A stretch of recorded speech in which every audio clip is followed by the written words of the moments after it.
Good evening, Powell River. It's so wonderful to see you here for this meeting. I'd like to start by acknowledging that we are holding this meeting on the traditional and ancestral territory of the Treaty Nation, Tla'amin. And we have a wonderful evening ahead of us, an agenda. And we're going to start with opening this with some announcements around the community forest. So our community forest has been in existence since 2006, and the proceeds go to grants in the community, and I'm going to let them tell you about most of those. But over the years that they've been in operating, we've had significant benefits through grants out to our community. It's one of our favorite meetings that we get to have each year, where we talk about the grants that are happening each year at this time of year. So it's pretty exciting. I want to thank the board of directors of the community forest, and we have Greg Hempel here with us today, and we're going to invite him up to talk here in a sec. Chris Lang, are you there? He's our so he's not here, but I'm going to thank him anyway, because he's our chief forester and he does so much work for us. There's a ton of volunteers and workers that work on our community forest that is successfully bringing us the benefits to our community and nonprofits. So Greg, if you could come forward and tell us about the community forest this year. There's some pretty exciting numbers out there. Thank you.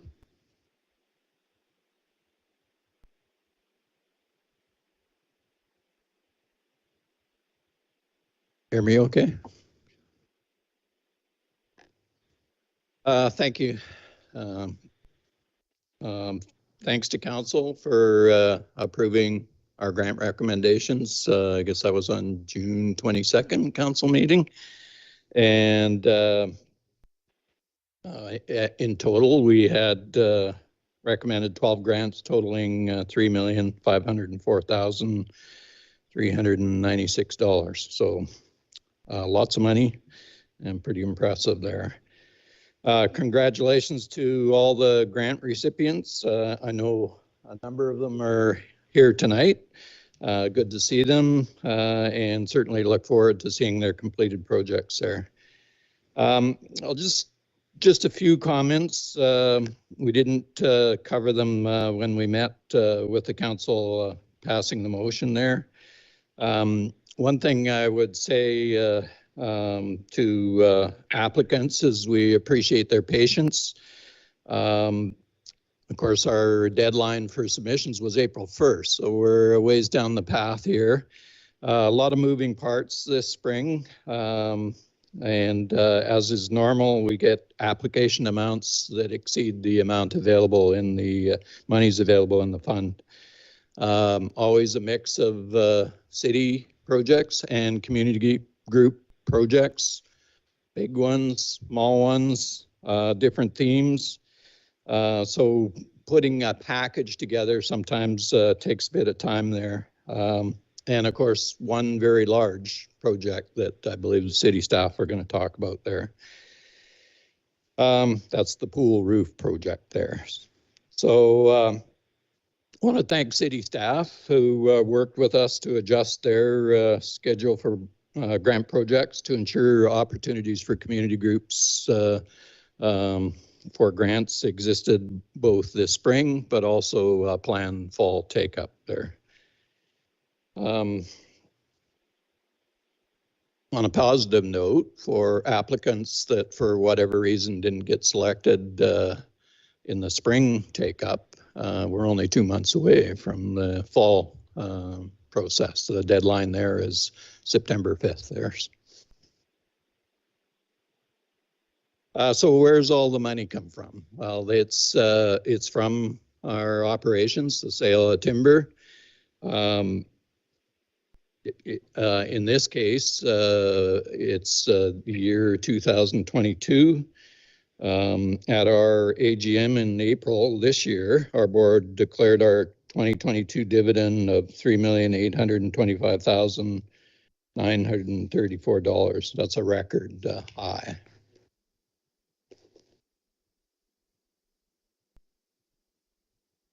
This gets deposited into the Community Forest Reserve Fund and available for grants to support community projects. I can confirm it's been deposited into the fund there. So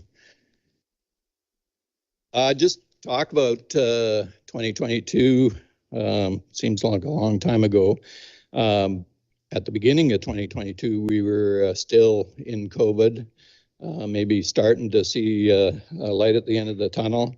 We also had a pretty major hemlock looper infestation, and that delayed our operations until later in the year as we sought to determine how much salvage we're going to have to do. So limited supply of timber, high demand, and so as we reached fourth quarter, record prices, like very high, like double what our average market value would normally be. So we logged considerably less than our annual cut, but we made more money.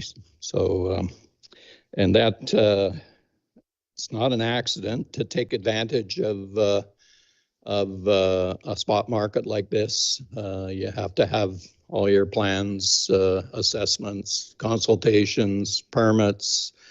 And then you get into the logging, you got to build some road, harvest, truck, scale, boom, tow, all those sorts of things. And I know Chris isn't here, but that's what he does for us. And to do that in a short period of time, basically a month to 2 months, pretty impressive. And that's very much why we are able to take advantage of the market there. So. City staff are going to talk about the biggest grant, and that's for the pool roof project. I just wanted to give a general comment from our perspective. As you folks know, we've done a lot of grants over time involving the recreation complex, and it's our largest capital asset.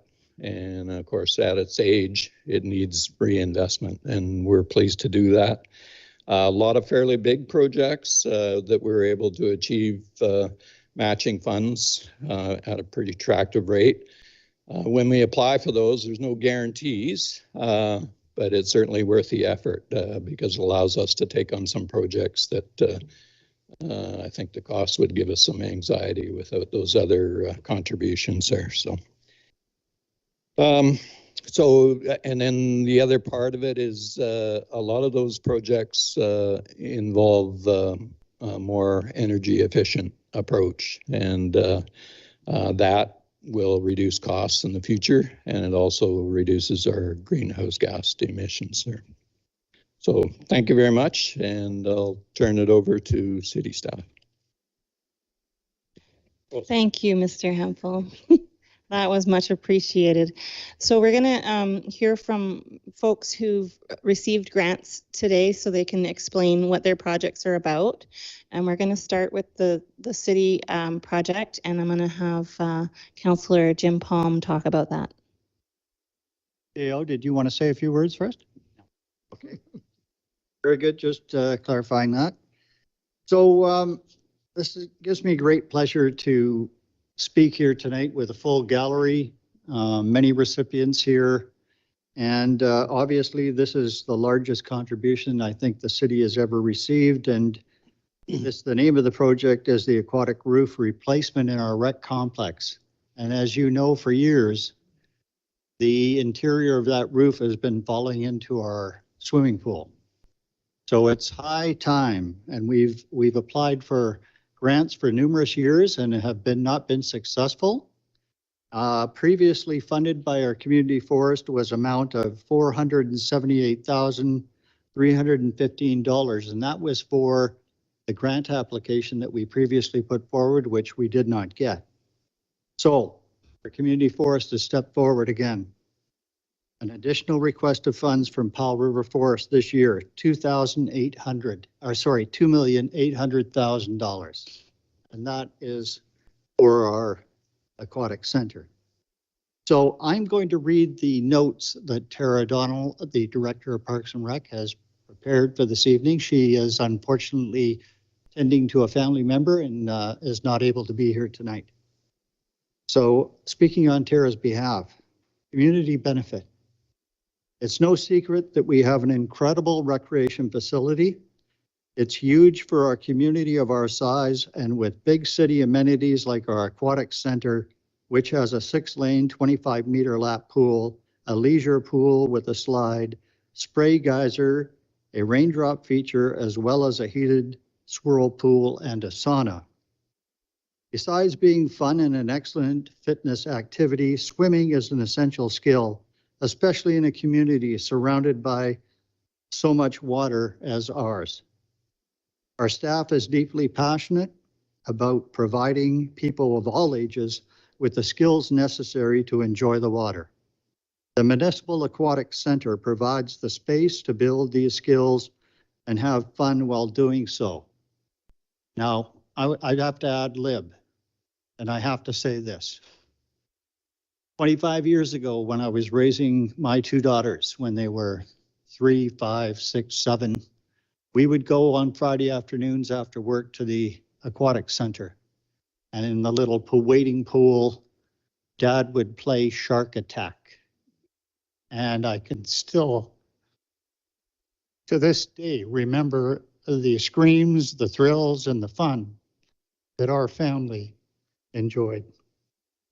So Tara also says for 49 years, the complex has been a hub of recreation, sport, and fitness in our region.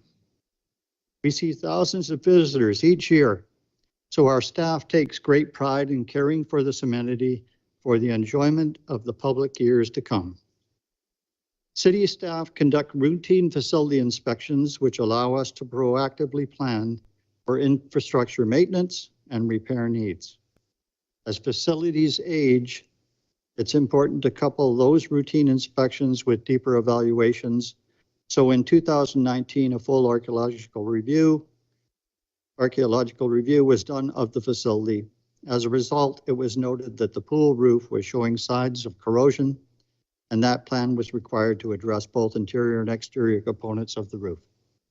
So these funds go towards the demo of aged and damaged areas, repair and replacement of interior and exterior building envelope systems, roofing membrane, the exterior insulation panels, the roof deck system, humidity control system, painting and sealing of structural steel elements. And I'll just conclude, not in Tara's words, but mine.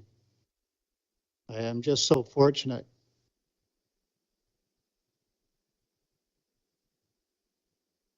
to have been able to sit here for 15 years and see time and again our community forest bringing these funds forward and rebuilding our city. Chair, it's all yours. Thank you, Councillor Palm. Wonderful job.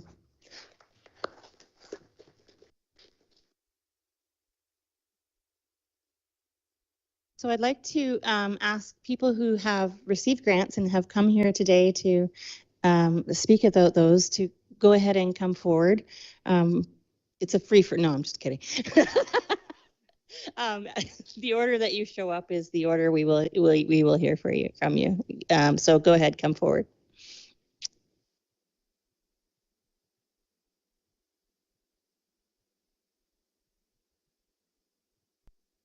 Hello, I'm Stephanie Miller. I am part of Townsite Actors Guild, and we started in 2017 when we put on our first play, and we started with 3 actors coming to the audition, and we were really surprised that 3 actors came, and today we have 20, 30 actors that are interested in auditioning for our plays, and businesses that we become involved in with to present our plays. So it becomes a win-win situation for the businesses.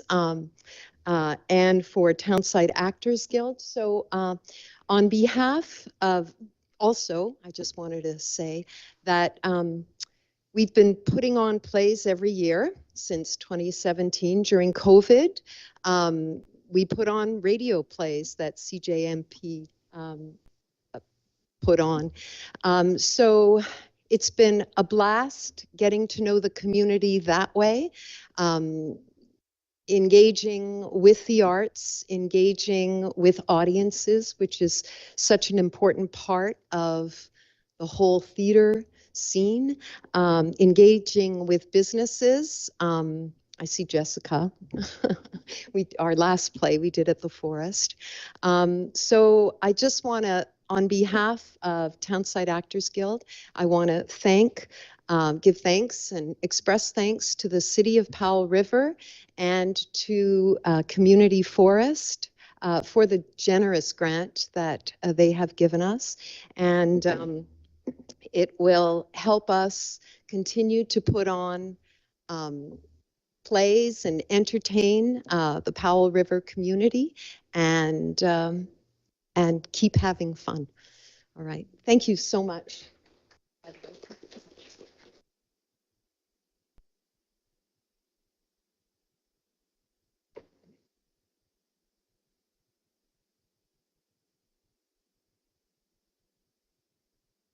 Good evening, Acting Mayor, City Councilors, ladies and gentlemen. My name's Dave McLennan. I'm the president of the Villa Soccer Club here in Powell River, and I applied back in March for a community forest grant for a 24 passenger vehicle for the use of Villa Soccer, youth soccer rep teams, and of course other community groups in Powell River. This is going to be a real asset to the entire city.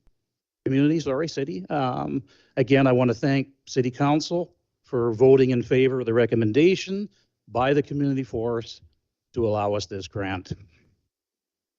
That is all.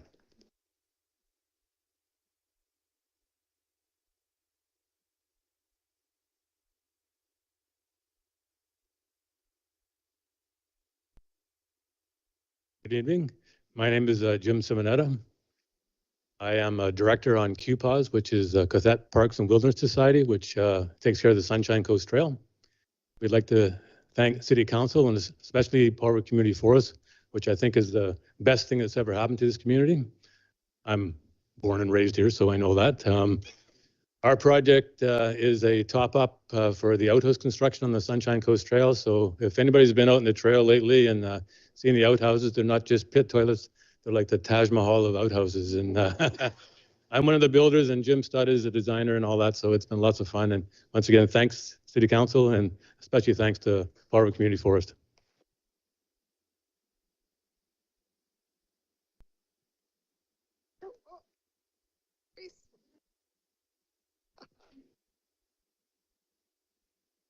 Good evening. My name is Rebecca Burbank. I am here from your public library, and I'm here to extend my thanks on behalf of the library and our board. We have some of them. Excuse me, the public library has been a beneficiary of the community forest several times now, and this is no different. We have a relatively simple project this year, but are very much looking forward to having it done. This year, we will be completing retrofit on the exterior windows to reduce the solar gain in our space. That will result in reduced pressure on the HVAC system during these hotter days and the UV damage to some of our materials. We're very thankful to have this project and this funding from our community forest and the approval of City Council for the recommendation. Thank you.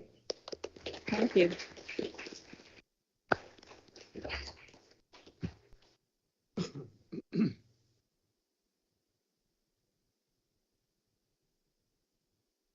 Your Worship, esteemed councillors and Powell River Community Forest, on behalf of Texada Island Dragon Boat Club, Joy Asselstein, the club secretary, and myself, the chair, wish to thank you very much from the bottom of our hearts. With that money that you are gifting us, we're going to be able to supply our club with a new boat. The first boat we paddled with was so rotten, someone actually put their fingers through it. and it's now in the garden at our Texada Island Inn. The boat that we're using currently is pretty much on its last legs, but once we replace the boat with a new boat, we are going to actually keep it and hopefully use it for future regattas. The Texada Island Dragon Boat Club was formed in April 2018. The purpose of this club was to promote interest in activities of dragon boating as a healthy lifestyle sport for all island residents, to provide a social and learning environment that will develop the skills of dragon boating, fitness, coaching, and management for club members. The club is committed to fairness, social equality, and good sportsmanship. The club members act as ambassadors for Texada Island as well as the whole Cathett region when traveling outside of our areas to different regattas. Our club accomplishments have been: we've been trained and maintained a paddling roster minimum of 30. This year we have 42. In total, we have introduced dragon boating in the last 5 years to 71 members of our community and many more in a drop-in capacity. We've fundraised enough money last year to have a double axle aluminum 40-foot dragon boat fabricated. We have attended several regattas, placing third in the Sunshine Coast Final Fling and placing first in the obstacle course at another Final Fling. We operate a fitness program twice per week for the past 5 years. We offer circuit training and also introduced pickleball to the island. We currently have a roster of 31 people playing pickleball, and we've taught over 98 people. All of our services are open to the public, either through membership or drop-in fees. We're the only organized sport on Texada Island. We have written the following manuals: structure and guidelines, paddler's handbook, steering manual, and coach's manual. We do teach water safety, and we have also secured storage space from the Cathett Regional District. We offer an inclusive, safe, and non-bullying environment for which community members can improve their physical, social, and mental health. To continue to keep our club viable, we'll be adding Pilates to our winter fitness program and are in the midst of putting a youth program together for not only Texada Island students, but all interested students in the district. These would be ages between 14 and 24, and we have already secured a coach for them who is a member of the Canadian national team. So once again, thank you so very much to everybody, because it really makes the world for us to be able to keep operating. Thank you again.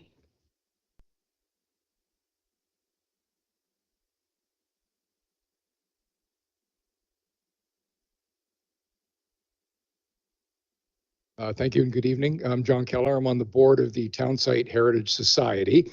I'm here on behalf of the board to thank Mayor and Council and the Community Forest for the grant. The grant this year will be used for the replacement and rehabilitation of some of the exterior structures of Dr. Henderson's house. As everyone knows, Townsite is a National Heritage District, and the centerpiece of that is Dr. Henderson's house, one of the founders and pioneers of our community. So certain structural aspects on the exterior need to be replaced, and the grant that we're receiving from Community Forest will allow us to accomplish that this year. So thank you again very much, and look forward to showing it to you when it's all completed. Thank you.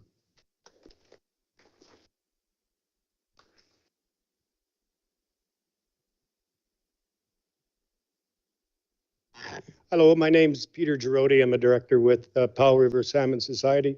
I'm here with our vice president of the society, Matt Neal. We're on behalf of the Powell River Salmon Society. We want to express our gratitude and big thanks to the Powell River Community Forest, the City of Powell River, and also the support of the Cathett Regional District. This grant will give us the needed funds that'll go towards the continuance and the successful building of our operations. In particular, this grant will go towards our Duck Lake operations for various infrastructure needs, waterways, incubations, and the likes. This grant also is I would call it a testament to our shared cause and an affirmation of our commitment to our social obligations with our ecological resources, in which case is our society's raising and releasing of nearly 2 million salmon into the wild each and every year. The support we receive from donors, our members, our volunteers, and the people of Powell River, not only do we appreciate that, but to know that it's essential, very essential for our growth and the security that we need for salmon enhancement well into the future. I'd like to add that Powell River can be really proud to be a model community for its contribution that Powell River gives to the well-being of our oceans and our seas, and all that benefit from that, and all that benefit from the positive results that come out of the Powell River Salmon Society. And it's the community that we all share and take ownership of this great cause. And again, on behalf of the Powell River Salmon Society, we thank you all for the financial aid that will help us face the challenges, the threats, and the opportunities that we face tomorrow. Thank you very much.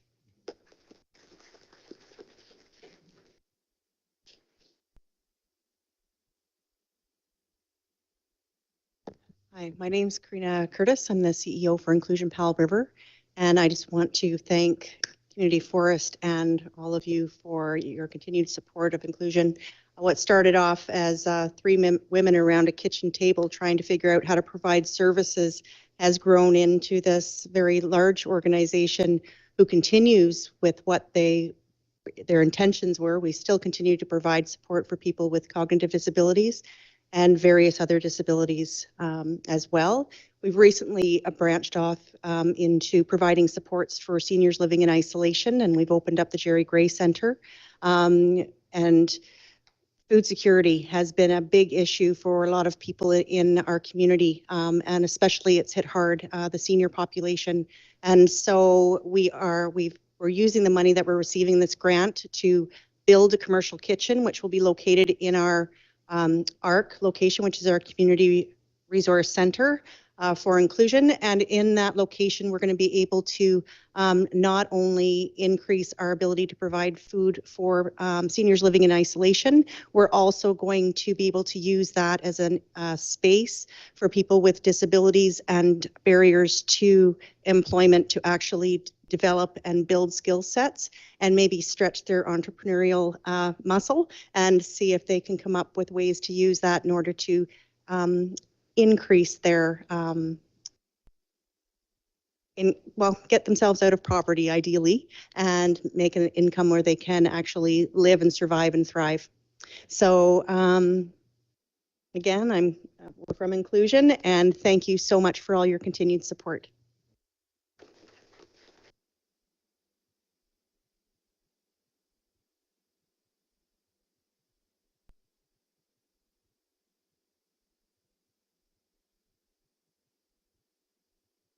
Good evening. My name is Bob Perry, and I'm here to represent the Myrtle Point Golf Club.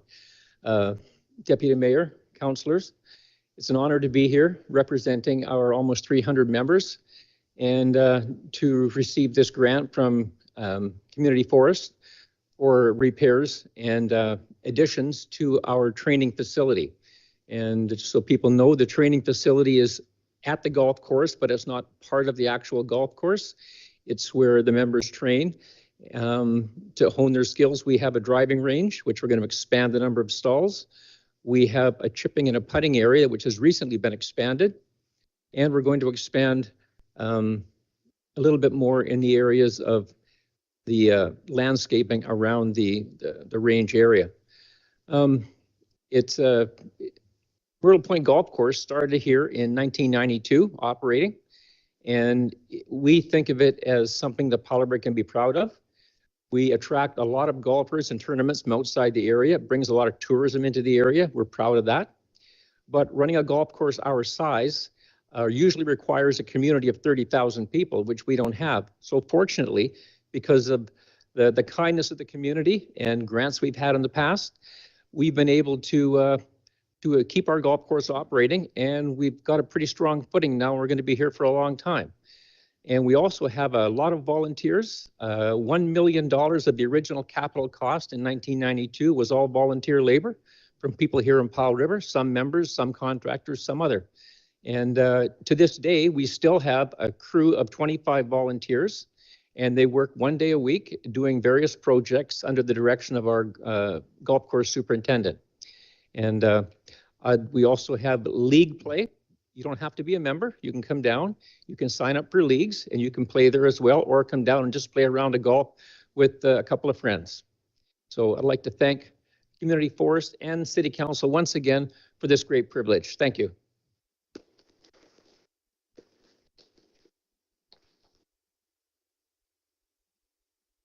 So it's photo time.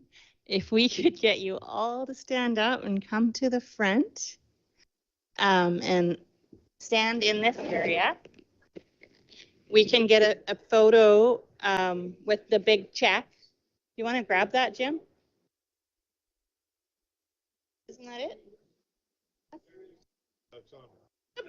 Check. We have, oh, never mind.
Sometimes money does that. Does a lot of things. Making the world go round. It's I'll just give people a minute to sit back down or leave. we're gonna take it. We have enough time to quickly hit Like the. everybody's heading for the door.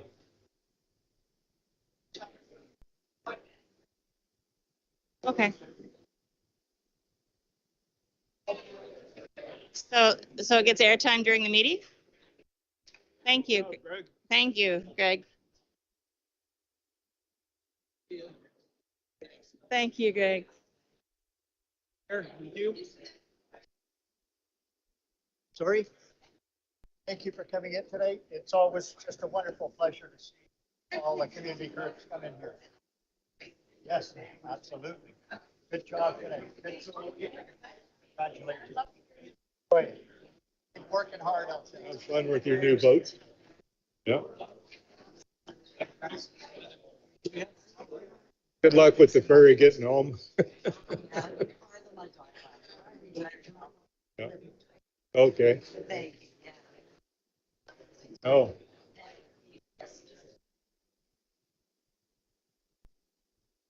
Right. Where's Trina? In the bathroom?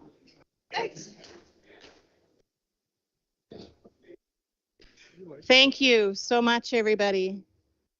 We need to get our meeting back on track. However much fun that was. Before we go on to the next thing. We're just, I was going to do announcements anyway, so we could start with you. Okay. So we're still in the announcement stage. Councillor Doubt has something to say.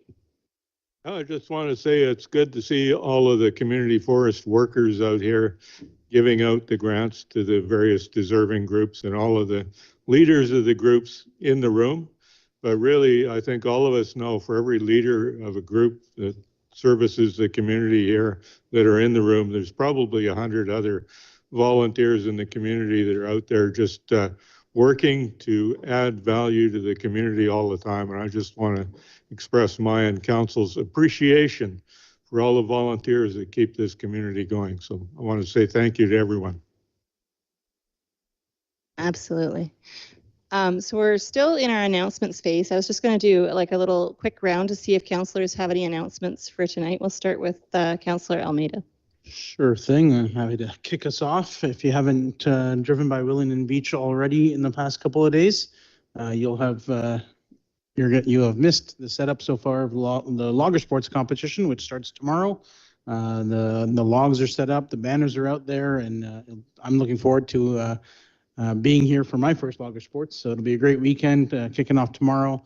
If you haven't grabbed the Cathette Living magazine for July, the whole program is listed in the magazine, but it's a busy weekend overall because Townside also has their Townside Day and garage sale, and Texada Island also has a sandcastle competition. So something to do every single day of the weekend. Clear your schedule if you haven't done that already. Councillor Isaacson. Thank you, Chair. A couple things, and I got so distracted by the forest grants, I don't have them up on my laptop, but two things to keep in mind. If you know a young person who is interested in community justice, Cathette Community Justice is recruiting some youth facilitators. It's a fantastic opportunity with an honorarium attached and full training. And so if you've got someone in your life who might be interested in becoming a facilitator or getting involved in repairing relationships in community, great opportunity coming up. And also we had inclusion here just now, and the Kindred Rebuild Store is having some community open houses, kind of conversations. They had one on July 10th, and I believe the next one's coming up July 31st, and there's another one in August, but those dates could be wrong, so check it out online. But if you have an interest in providing feedback on what you'd be looking for from them when it comes to reusing building supplies, what you're looking for to buy, what you're looking for to get rid of, and how they can provide service. They've got a couple of community conversations on that coming up soon, and one's already passed. Councillor Doubt, do you have any announcements today? Oh, I just want to reiterate that Townside is having their second annual garage sale and afternoon street party in town site on the 15th. That's Saturday, and should be a good day. So if you've been to Logger Sports and you've been to the Sandcastle, come to town site and you can get some secondhand goods and have some fun on the street. Excellent. Councillor Southcott. I was going to announce town site day. I guess it's been covered. Double important. Councillor Palm, do you have any announcements tonight? Thank you. Through the chair, I have a community announcement. I received an email earlier today from one Aaron Reed, who is working with the Powell River Kings here diligently for the last couple of years. And she's written me a note that says, in case you're speaking to anyone you think might be suitable or interested in billeting a king for the upcoming season, they have a link on their website, and we will be addressing the Kings later on in the agenda tonight. It'll be a new ownership group coming in, so they need all the community support they can get. So if you would like a billet and help them out, they're looking for billets. Thank you. His Worship Mayor Wasnow is on the phone. Did you have any announcements for us tonight, Mayor? Thank you, Chair. It would just be a duplication of what has already been said. Thank you. Thank you. So that concludes the announcements tonight, and we'll move on to adoption of the agenda. We have an agenda in front of us. Is there any proposed changes to the agenda? I'm looking to staff. Nope. Okay. Can I get a motion from Councillor Isaacson, seconded by Councillor Doubt? Any comments? All in favor? Aye. Unanimous. Passes. We have some minutes. 3.1 and 3.2 is the minutes of the special council meeting held June 29th and the minutes of the regular council meeting held June 22nd. If someone wants to make a motion to adopt those, Councillor Isaacson, seconded by Councillor Palm. Does anybody have any comments on those minutes? Errors, omissions? Seeing none, all in favor? Aye. And that's unanimous. Motion carries. We have no delegations tonight, and there's no correspondence on the agenda. We did, just so people know, manage to have correspondence regarding one of the agenda items for the Maple project circulated, and council has read all of those, even though they're not on the agenda tonight. So I just wanted people to know that. We're on to committee reports. 6.1, the Select Committee on City-Owned Properties meeting held June 14th, 2023. Maybe Councillor Palm, would you like to speak to that? Sure, I can speak to that. The June 14th meeting is the second meeting that our new Select Committee for City-Owned Properties met. And since this is new and it's a new committee that's started up to survey all of our surplus properties in town and make recommendations for the province that may help us out to develop and support lower income housing. I just want to mention the people that are on the committee, and I'm going to go through the list quickly. Headed by Mayor Wasnow. This is his initiative from the get-go when he was elected. Councillor Elliott, myself, Jim Aegis, Tom Anderson, Ben Bouchard, Sarah Dent, Dan DeVita, Rachel Dredger, Lisa Moffat, and Stephen Miller. And we just did some housekeeping items at that first meeting and came up with a resolution that said that we will look at coming up with 8 of our surplus lands to forward to the province, which is on the agenda later on tonight for discussion. And that was one of the first tasks the committee was set to take on. So I think that's about it for that meeting. Thank you. You could just carry on with 6.2. It's our next meeting on the 1st of June. Yeah, so the June 1st meeting was our first one, and it was organizational. We elected the chair, which is Mr. Tom Anderson, and got set up to review the various properties and get up to speed on that before we met on June 14th. Thank you, Councillor Palm. 6.3, the minutes from the Committee of the Whole, 16th of May, Councillor Almeida. Thank you, Chair. We've had a limited committee council schedule over the last couple months, and so that's why a May meeting is on the schedule right now. And it's hard to believe it was actually our interim CAO's first meeting, so it was actually a lighter committee of the whole meeting in general. So the agenda is fully there. I'm not going to go fully into it. We had a couple of delegations, one with regards to some vehicle break-ins at Mowat Bay that I know city staff is working on with the police, I believe, and another delegation regarding their thoughts on potential name change matters. And then we just did a little housekeeping internally. Is now exiting. And Mayor Wozniak's having some technical challenges on the phone. Yeah, and did some internal housekeeping, and that was pretty much the end of the meeting. Thank you. I hope Mayor Wozniak comes back to join us. I think that he's just having a problem on his phone, but we're on to committee recommendations, and we're 7.1 recommendations from the Select Committee on City-Owned Properties. Maybe I could get someone to read that recommendation for us to have for discussion. Anybody? Read it if no one else wants to. That the following list of properties and associated background information included in the July 13th council agenda be forwarded to the Minister of Housing as potential municipal land that could be used for housing in response to the March 24th, 2023 letter from the UBCM president. And the properties are Drake Street site made up of 1 parcel, Wellington Avenue site made up of 2 parcels, 4720 Ewing Is Place now joining. site made up of 3 parcels, 4553 Wellington Avenue referred to as Westview Waterfront site made up of 6 parcels, 7104 Barnett Street site made up of 1 parcel, 7025 Duncan Street made up of 1 parcel, and 7160 Duncan Street, a portion of which may be available to co-locate with the existing public works yard and where the new proposed fire hall may be located, and 5001 Joyce Avenue, a portion of which may be available to co-locate with the existing recreational complex. And if there's a seconder, I'd like to make a few comments on that. Second. Councillor Palm, seconds. Okay, so going ahead, this is a list basically that was asked for by UVCM and the provincial government for potential sites of city-owned property that could be used to develop housing, particularly affordable housing.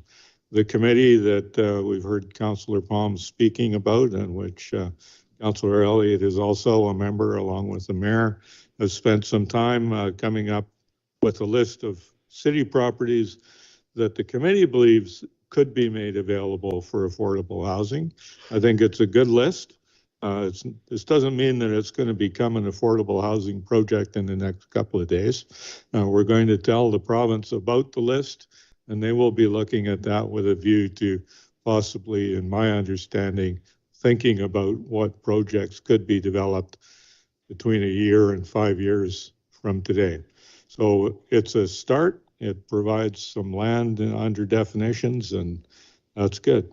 There's only one site that I'm slightly concerned about, and that's site 18 in the report, which is basically the old wastewater treatment site and the parking lot, which is now used for boat trailer parking for the marina, for the North Marina. So I just drove by and was taking a really close look at that site today.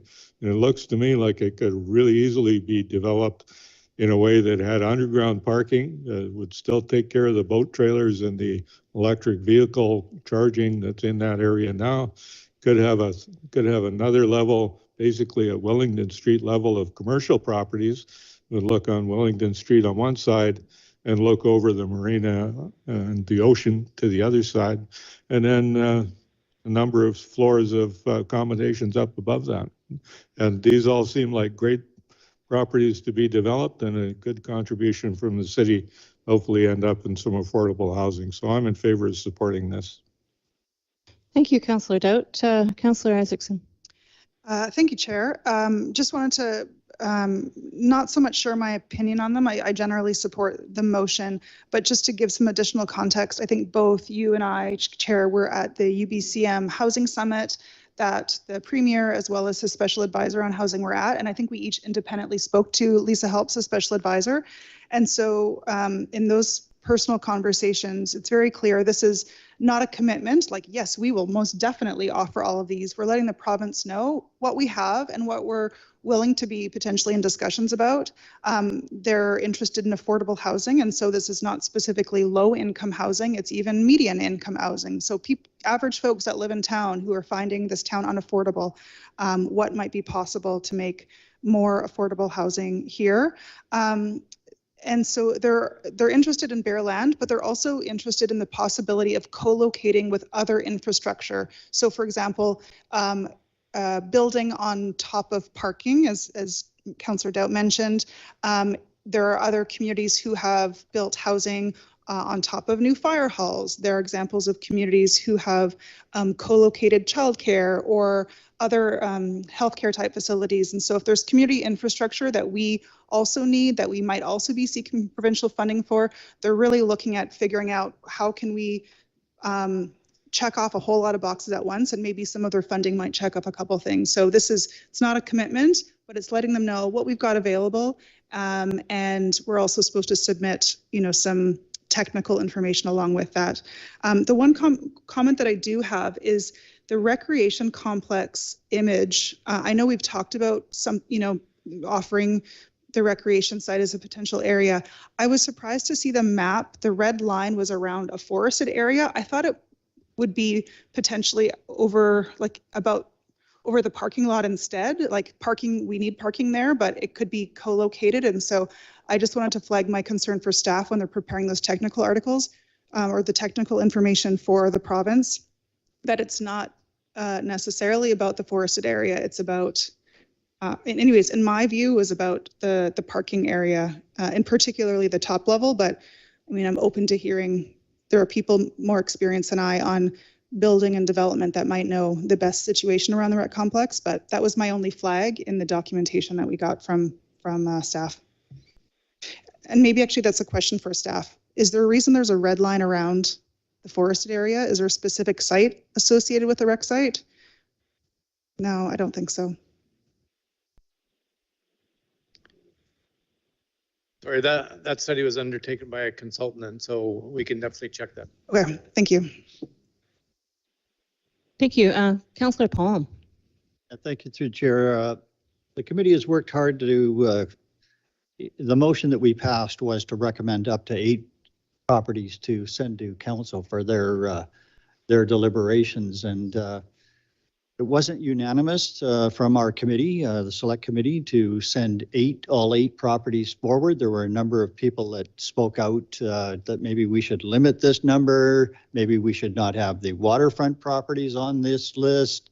There's all kinds of comments, but at the end of the day, we have the final say on what comes back from the province as to whether we would allow anything to happen on these properties. So I wanted to assure the public of that. So we have the final say.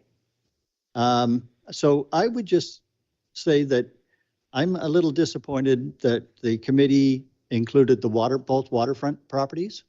I think there is tremendous wealth there to be gained through lease of those 2 properties for the city, maybe in a long-term arrangement, both the wastewater treatment site and the Willingdon Beach Old Arena site.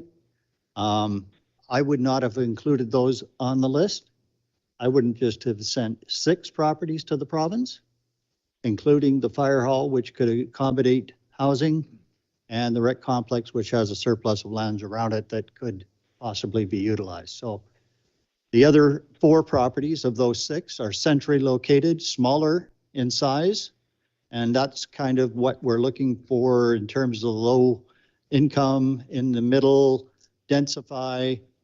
That's why they're on the list. Thank you, Chair. Councillor Southcott. Thank you, Chair. Just a note of clarification for Councillor Palm, kind of through the chair, I guess, is This afternoon, I read the invitation letter from the province again carefully, and I noted that the the report that's being sent into the province in no way obliges either party, either the province or us, to what is proposed or what is suggested as possibility.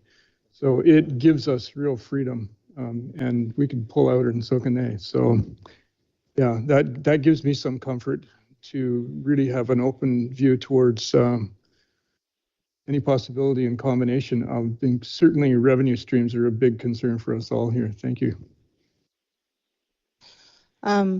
Your Worship, Mayor Wasnow, did you have any comments on this motion? Just to reiterate what Councillor Southcott said, we're at the very, very early stage. It's likely there will be a provincial election before any action is taken on this, and whatever action is, it'll come back to council to decide which properties we would like to proceed with. Thank you. Thank you. So just before I call the question, I think it's excellent that we're sending the province a message that we have parcels of land available to negotiate with. In my conversations with Lisa Helps at the housing conference, much of what they are trying to focus on with this particular initiative is the missing middle. So that would be rental that people can afford on a salary that is happening in our city, not necessarily what people are calling affordable housing, because affordable housing is usually non-market housing or some such thing. And this would be below market housing, targeting the ability for the missing middle, I guess is what they're calling it, the missing middle housing type projects. And I'm in favor of the motion, and I'm really happy we're putting forward such a robust options for our city. It makes us attractive for the province to come out and negotiate with us because we do have options. So if that's everything, we will call the motion. All in favor? Aye. So that is unanimous. The motion passes. And that brings us to 7.2, Development Permit, Variance Permit 277. So I want to know if anyone here wishes to provide comment on this Development Variance Permit 277.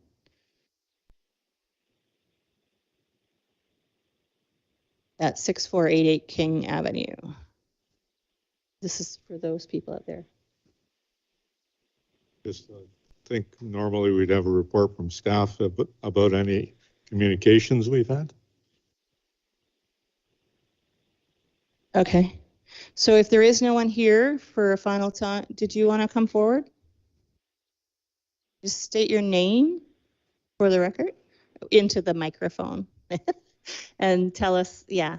Yeah, that's my property. I'm just wanting to build a carriage house in my back of my property. I'm just here to answer any questions you guys have. The variance.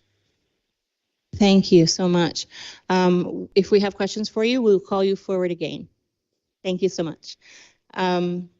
So do we have a report from staff on this variance?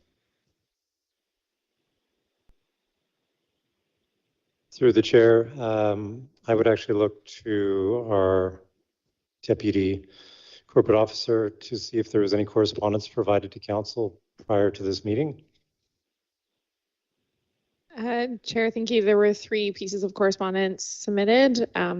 They were distributed to council in advance, and they are available at the back of the room as well. Okay, I'll just verify council's all received that correspondence. I'm getting an affirmative for that from all council members. Mayor Wasnow, did you receive the correspondence? Yes. Perfect, thank you. So go ahead, Mr. Gao. Is that the only report you wanted to talk Again, about? through the chair, there was a report from staff 2 weeks ago at council. We were looking for direction to give notice. That notice has been given. Tonight is an opportunity for anybody that might have concerns about the variance to express their concerns to council before they make a decision as to whether to issue the variance or not. Okay, then for a third and final time, I'll ask, is there anyone present or on the phone that would like to speak to this variance permit? Hi, my name's Steve Orchison. I live 2 doors over from the property we're speaking about. I wrote one of the pieces of correspondence. First of all, I'd like to say I have no reason to object to a carriage house, but in my mind, this isn't a carriage house. It's a shop with a dwelling on top of it. I have a carriage house in the back of my property, and it's the reason why I bought it. So I'll just read my letter, and that way everybody knows where I stand. So since this proposed development variance was announced, I have taken time to discuss this issue with several longtime residents in our neighborhood, many of whom would like to have been here tonight. A lot of my neighbors are older, and the heat and the timing of the meeting is not really well suited to them. All of whom value their privacy afforded by the large lots size, and many chose to buy here for that very reason. Over time, many of us have fenced and grown hedges at considerable effort and expense to further enhance our personal private oasis.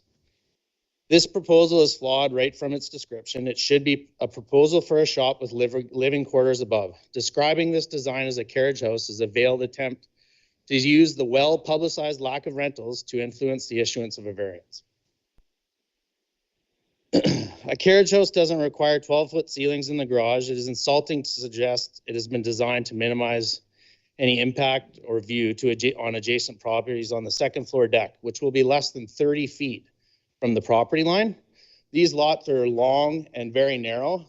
So to build this building on that lot and then extend a deck off the side of it, you're basically looking right down into other people's properties. And like I say here, from this height, occupants of the deck will be visible and audible from 2 properties directly south, as well as 2 to the southeast. So I'm just here to register my opposition to this. I think it'll have negative impacts on our quality of life, and I think it'll negatively impact the value of our properties. Thank you. Thank you.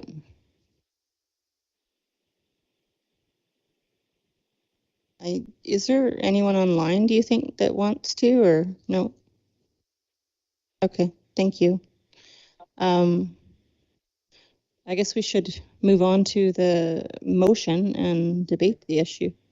I'd like to call the owner of the subject property forward for a question. Yeah, Mr. yeah. English? Go ahead. Mr. English, could you step forward, please? Councillor Palm has a question for you.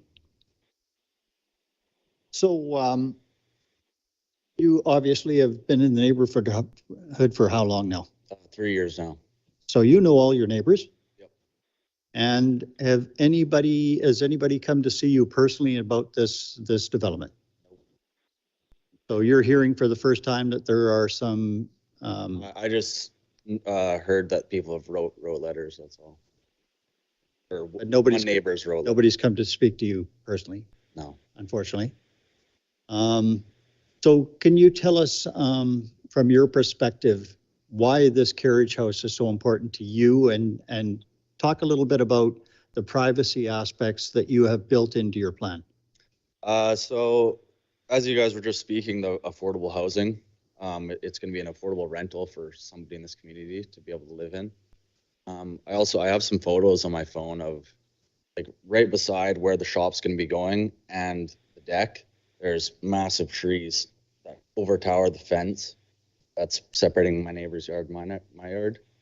So I figured it's going to be private enough. You're not going to be able to see into their yard because they have a big storage area in their backyard, and then a separate fence that brings their yard down below where my shop's even going to be going.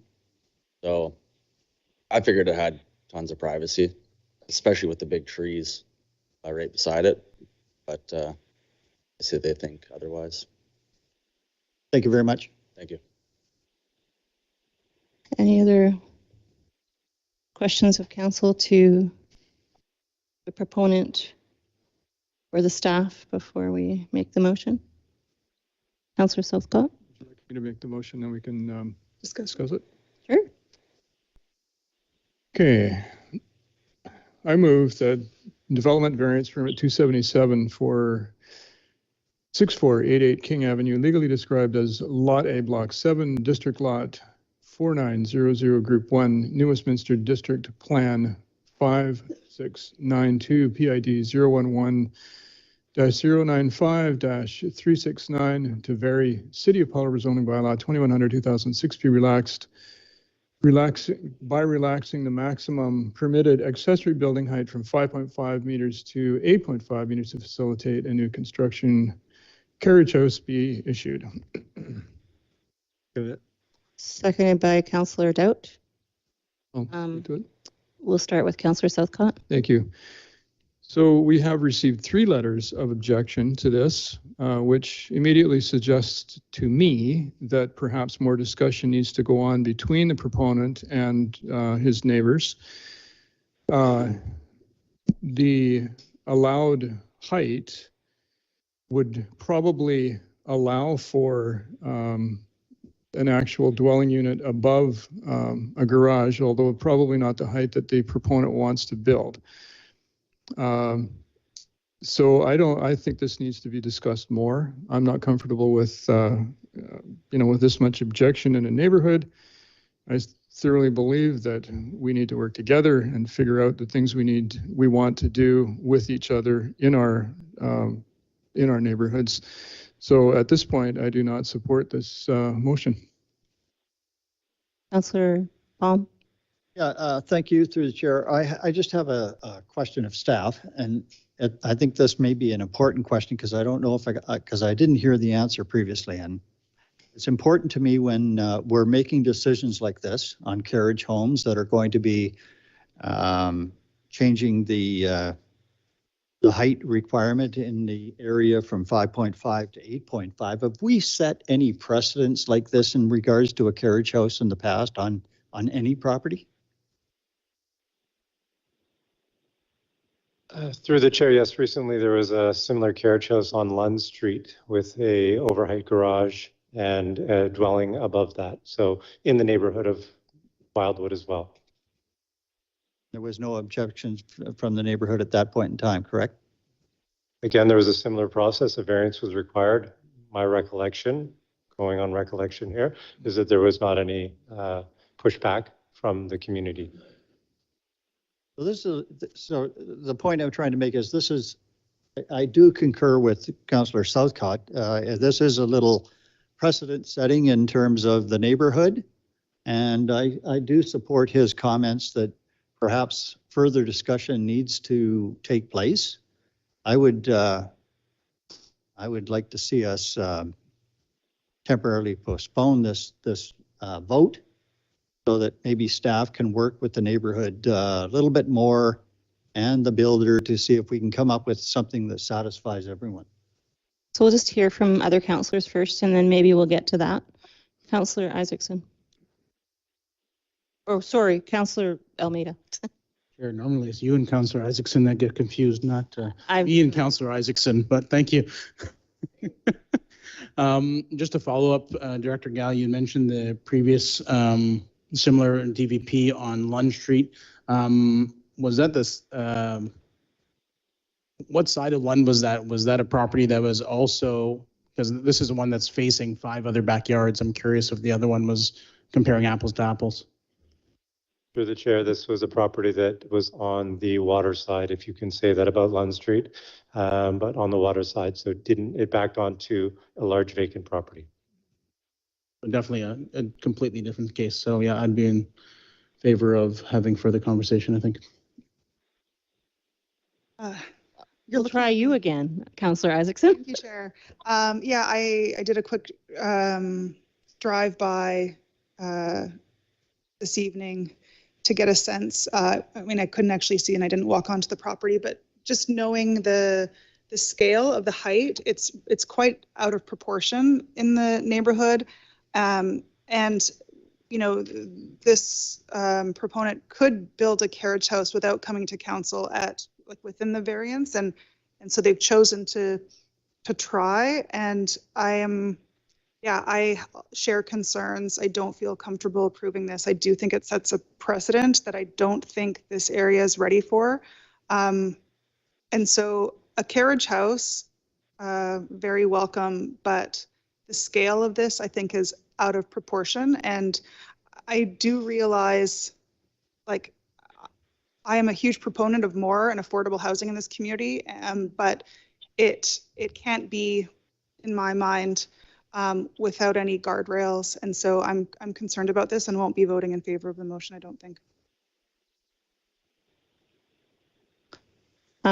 If there's no one else wanting to speak at this point, I think that if we postponed this to the next meeting, it would give the proponent a chance to work with his neighbors and possibly make suggested changes that would make everybody comfortable.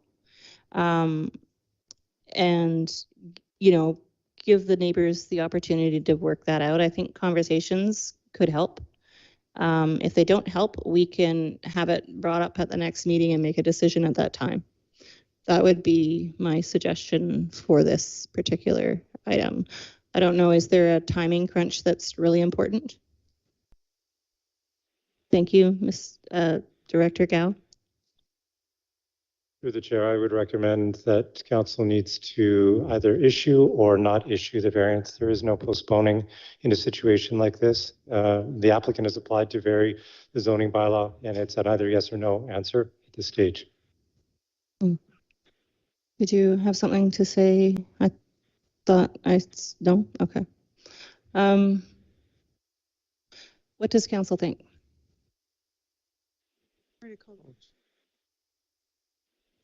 I think I heard Councillor Baum make a motion. Didn't hear a second here. Did you? Make any motion. No. We made some suggestions. Staff's kind of advised against it. Councillor Doubt made a motion, or it was Councillor Southcott made a motion and it was seconded, and now we're discussing it. So there's a question to call. Am I correct? Yeah. Yes, that's where we're at. Councillor Doubt was referring to the suggestion Councillor Palm had for deferring, but if I can try to help out what Councillor Doubt, or I don't mind making a motion to postpone this vote tonight. Yeah. But staff seem to think they want an answer from us. Yeah, so we were advised against that for sure. All right, I could call the motion if everybody's happy with that then. Are we all in favor? I think Mayor Wasna said he's in favor. Is that correct? I actually had a quick question of staff. Okay. Sorry. May I ask the question? You may ask the question. Please go ahead. What would be the cost to the proponent if the variance was rejected at this meeting and they brought back a modification? Can't. Through the chair, the cost of a variance is $500. So that is a great question. If tonight council decides to not issue the variance, the applicant could always come back with a alternative variance after talking to his neighbors and find something that works with them and gets their support for an additional $500. The second variance application.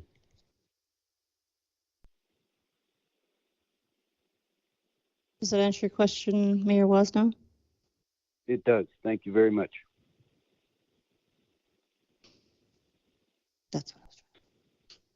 All right, all in favor of the variance? All opposed? I've got Councillor Doubt in favor and all others opposed. I didn't quite catch what your vote was, Mayor Wasno.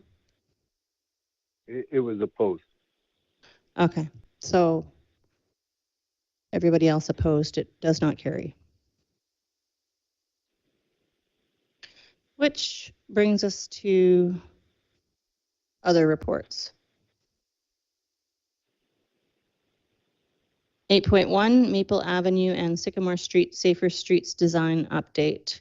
Manager of Planning Services, Ms. Ferguson. Good evening, Chair, Mayor, and Council. I'll keep this brief, and you had the staff report in front of you and the design drawings prepared by ISL. Roy Simons from ISL is online in case you have any technical questions about the design. And I'm going to cover just a couple of the highlights of the major features of the proposed design. So 30 km/h speed limit, curb letdowns with tactical or tactic pads on them for areas where there are sidewalks, new four-way stops in a number of intersections, removal of the center line, painting crosswalks and sharrow markings, permanent curb extension. So this is the big change. So previously we'd shown temporary island curb extensions. This redesign shows a much fewer number of improved quality permanent curb extensions. And we've also removed speed cushions and kept just 4 speed humps in the design. And those are speed humps in Maple Lane, nearest to the Brooks Secondary School. So I'm just going to go through a couple of intersections to talk about them a bit, because recognizing that engineering drawings are not the easiest thing to read. So at Arbutus and Sycamore, we heard from residents that people come speeding in through here to try and overtake folks on the highway. So the proposal is to put a modest permanent curb extension to narrow the street entrance, but still make it wide enough for minimum road standards. Then put a 30 km/h sign and local traffic only. So hopefully discourage people from entering from the highway down to Sycamore. At Sycamore and Ash, the big change here is to have a 4-way stop. So that would be a new stop sign for traffic coming uphill. And some curb extensions also to help narrow the curb crossing area, and to also just create a visual that this is an area for people to stop. You'll see that the curb extensions here are a bit asymmetrical, and that's due to modeling that ISL did for bus movements, just to make sure that large vehicles, including large buses, can safely make those corners. The next section, Sycamore and Aspen. So this is a significant redesign is proposed with large curb extensions. There would be a 4-way stop, which is new. And the reason for the curb extensions to be shown the way they are is to help make that intersection more perpendicular. So cars are facing each other and have better sight lines, as opposed to now where the sight lines are quite challenging. And it would include, painted crosswalks and shorter crossing distances. Maple and Hazel Street is another place where curb extensions are proposed. This one's a little different, and I wanted to draw your attention to it because it's not necessarily obvious from the drawings. So this is an area where there are bus movements that happen, and the roadway is quite narrow. So ISL has proposed to put mountable curb extensions. So there's a little picture there from another community, which means visually it looks like the curb is extended. But it is just a roll curb with a little bit of height and a different texture, so that large vehicles like buses can go over part of the curb. And then there'd be new signs to highlight that there is a crosswalk, an existing crosswalk in the area. Oh, I forgot to change the label there. Sorry, this is Hemlock and Maple. The proposal is another 4-way stop, and with improved crosswalk paint. And then down the bottom, there's a little yellow box. Entering into Maple Lane, the proposal is to have a what's called a continuous sidewalk. And what a continuous sidewalk is, which you can see in the photo, is that the sidewalk stays level, and that vehicles have to come up to sidewalk level and then come back down again to enter the lane. The intent there is just to slow some traffic down entering into the lane, and to visually demonstrate that pedestrians have the priority there. So it functions a bit like a speed bump. And then there would be 2 blocks of speed bumps after that, and then it would just be the rest of the lane as it is today. That concludes my presentation, and happily answer any questions that you might have. And again, Roy from ISL is also available. Councillor Isaacson? Yeah, question. I did send a couple of questions via email, and I know there's been some back and forth, and so my questions were related to, on the engineering drawings, there was painting for bus lanes, and Councillor Almeida and I did a drive and a walk through around Maple and Sycamore and did a lot of pacing and how long is this bus stop? And we're curious whether those are based on laws or guidelines. Can they be shortened? Is there an alternative to having the full length that seems to be on the drawings? Through the chair, thank you, Councillor Isaacson. Trying to think which way to go for this first. So I think the important thing to note is that the grant does not require us to put in bus paint, bus stop paint or bus stop signs, but the money was available there if we wanted to do that.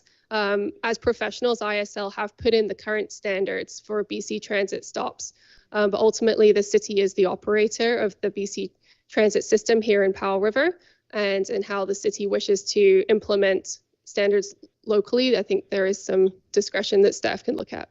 Thank you. Councillor Palm? Just a follow-up question to that last comment on bus stops, because that's where most of the emails and contentious issues around parking arose when the residents saw the updated version of this. So, you know, the motion on that we're going to make is kind of vague, that it's kind of at the discretion of what happens in terms of these bus stops. So I guess the residents are asking, is anyone presently, is there any plan to displace any parking of a resident by these bus stops? Or will that happen? Through the chair, so what the engineering drawings show is BC Transit's standard. I think the alternative motion that's being presented to council would narrow down the scope of this project, and this specific project would not deal with bus stops. So there will be no changes to the bus stops. Is that what I just heard? Not with this project. Thank you. So we're getting ahead of ourselves a little bit. I'm just going to point out there was an alternative motion that Mayor Wasna wished to make, and maybe if he makes that now, we could discuss that instead. Mayor Wasna? Thank you, Chair. The recommendation, the motion is that staff be directed to proceed to tendering and construction of Maple Avenue and Sycamore Streets project, aside from the proposed changes shown on Appendix A to the location and curb painting associated with BC Transit bus stops, except for any change deemed necessary by BC Transit and city transit operators to meet operational needs. Can I get a seconder? Councillor Almeida. Did you want to speak to that, Councillor Doubt? I do. First off, I want to say thanks to the planning department. There's been a long consultation, started quite some time ago, and recently we had a second consultation with all kinds of people down at the Dwight Hall. I attended all of those. I talked to many people, and you've managed to include all of the changes that people told me that they wanted to see on Maple Street, the additional stop signs, additional crosswalks, the 30-kilometer-an-hour speed limit, the fact that there are no dedicated bike lanes. All of those are in the plan, and I think they make it a safer and more attractive street to be on. We're in Powell River. I think if you go around and try to find painted bus, no stopping painted curbs beside bus stops in Powell River, you won't find very many. Some of them you'd have to get down on your knees and crawl along the curb to find some old red paint from a couple of years ago. But, you know, I don't think not having the red painted curbs for the buses is a big problem. I do know that people have, as recently as last Friday night, I was talking to somebody coming out of the Patricia Theater who was calling for lower speed limits, traffic calming, more stop signs on Maple Street. And I think it's what the community wants, so I'm willing to support this motion. Thank you. Did you have anything to say, Mayor Wasnow, about your motion? I just support it because I think it addresses all of the issues that individuals living in the area have been provided. And again, I just would like to acknowledge the excellent work that Tom Day and his staff has done in accommodating the suggestions from the neighborhood.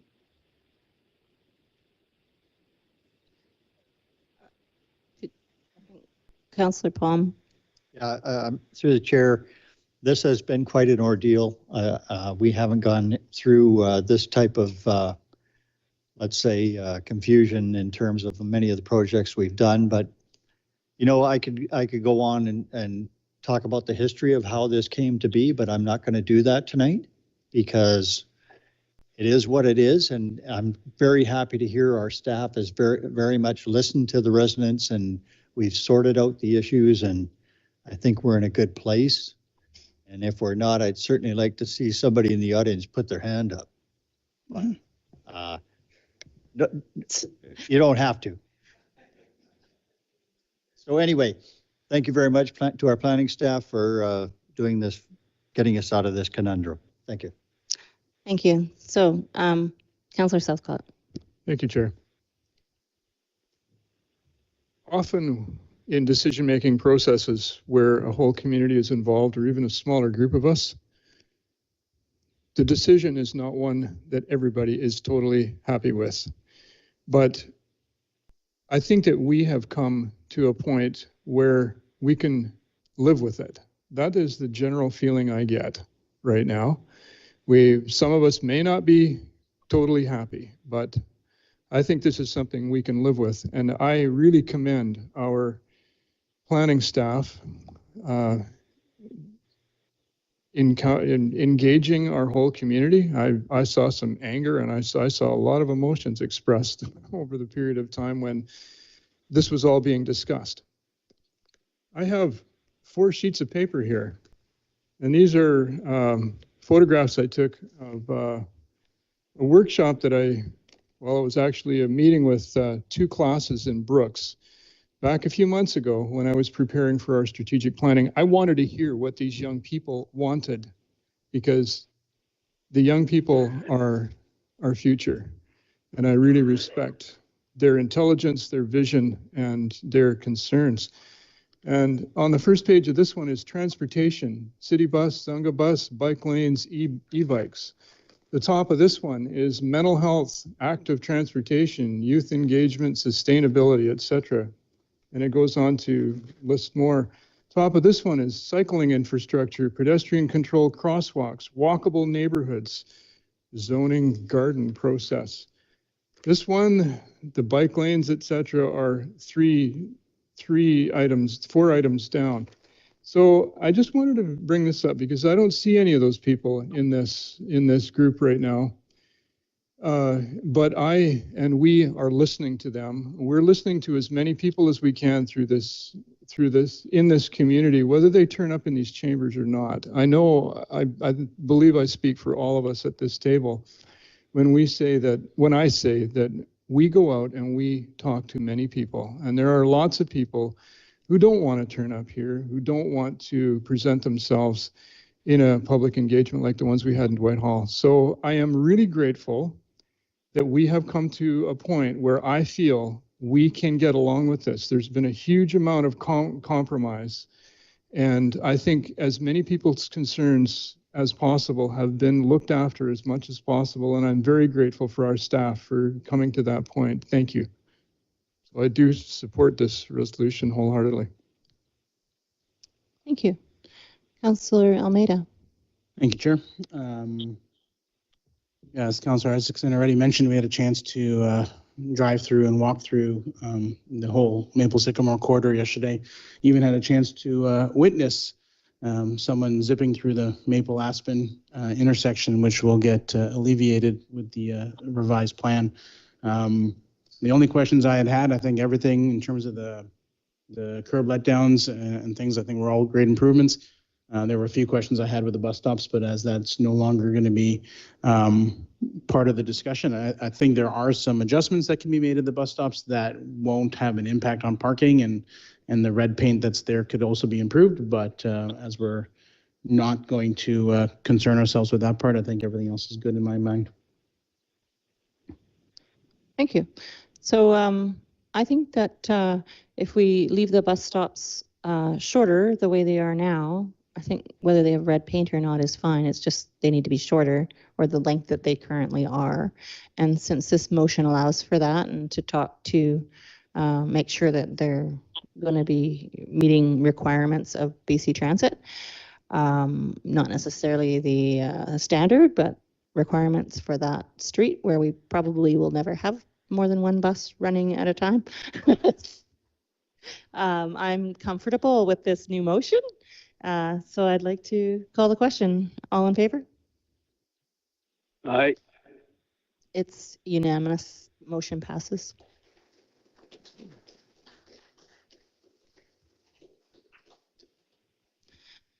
And that brings us to 8.2, transfer of lease agreement, Powell River Kings, Director of Parks, Recreation and Culture.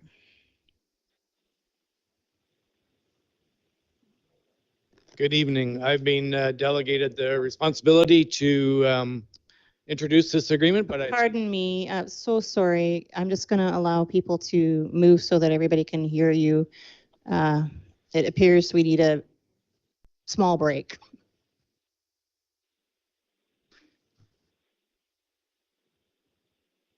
Just get added on. Just get on added on. I can't remember. It was yesterday, I think. But I can't remember what was. No, I didn't update did my research yesterday, and I didn't. Okay, I'll just call us back to order. And my apologies, CAO. thank you. I've been delegated the responsibility to introduce this to council, but really I think Councillor Palm did that job earlier this evening. So as we're all aware, the Kings have been sold to a company called Birch Holdings Canada Limited. One of the requirements is for us to deal with the lease to what is currently Powell River Kings Hockey Club. And what we're recommending, after quite a few weeks of negotiation back and forth, was that we simply extend the current lease for a further year to this new entity, and that gives both parties a year to sort through a new lease and for us to bring a report back to council regarding what that new lease might look like. So it's that simple. Councillor Dope, questions first. So just a couple of questions, and I assume from what you've said that the lease would be continuing in the same conditions with a different party on the other side of the lease from the city. Yes, correct. Okay, great. Put my money down for some season's tickets, so I'm hoping it works out. Birch Holdings Canada is okay with that plan?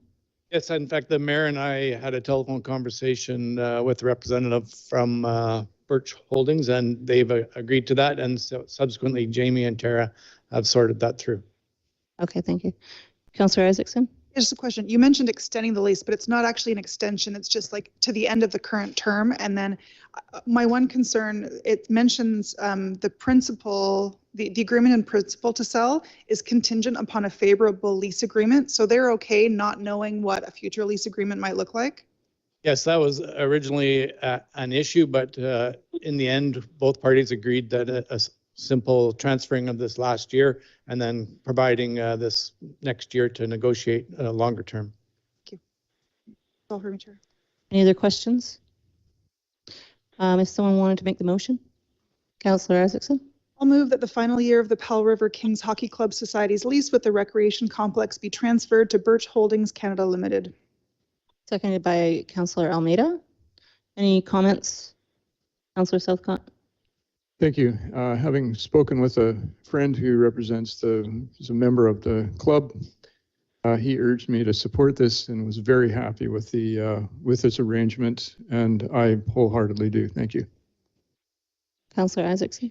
Yeah, Councillor Palm earlier mentioned Aaron, who is the chair of the society currently, that is the current owner of the Powell River Kings. And I know that they've been working for a long time to figure out what the future holds. There's a lot of changes happening in the league that are causing stress on all parts. And so hopefully this lends some stability to continuing an important part of our community to be able to stay here.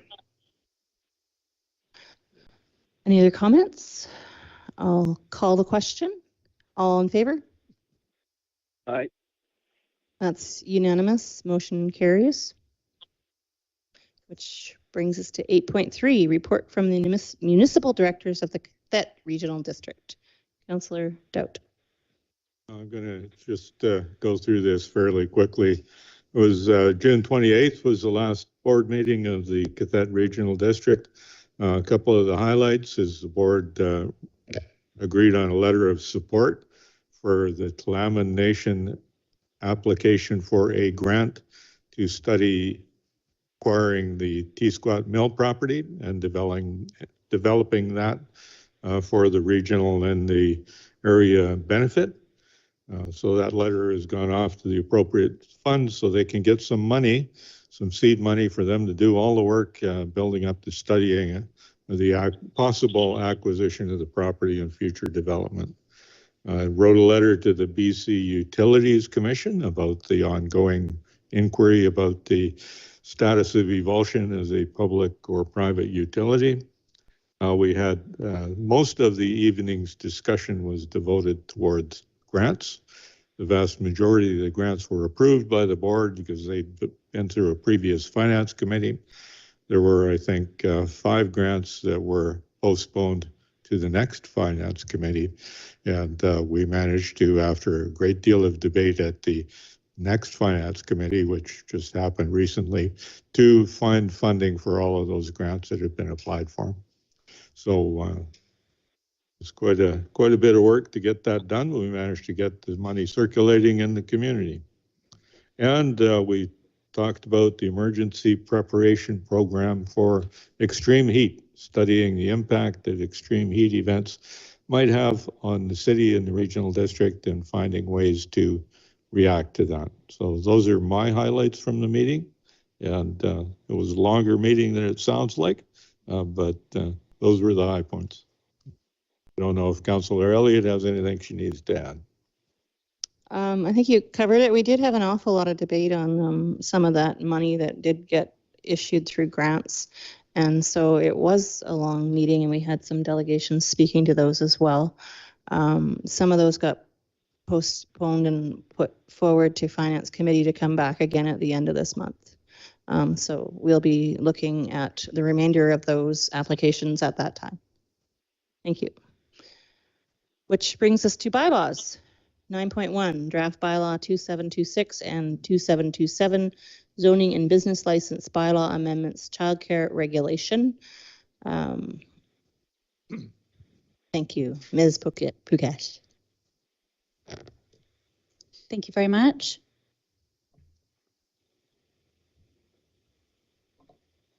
So the region-wide childcare planning report resulted from the 2019 region-wide childcare planning project, which was funded by the UBCM.